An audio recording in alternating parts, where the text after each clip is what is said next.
तुमने शॉपिंग की? बैग कैसा है राफे?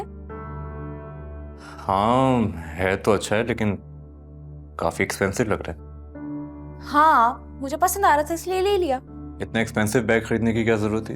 टेंशन मत लो राफे, तुम्हारे पैसों से नहीं लिया, कंजूस।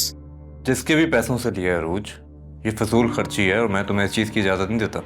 और अगर तुम्हें मामू मुमानी ने लेके दिया ना तो ये बात अच्छी नहीं है। अब तुम्हारी शादी हो चुकी है तो अब तुम मेरी जिम्मेदारी हो। तुम्हें जो भी चाहिए होगा तुम मुझे बोलोगी, ना कि किसी और को। तुम अपनी जिम्मेदारी पूरी करते कब हो राफे? तुम्हारी कौन सी जरूरत है जो मैंने पूरी नहीं की अरूज? लेकिन तुम्हारी इस फजूल खर्ची में मैं तुम्हारा साथ नहीं दे सकता।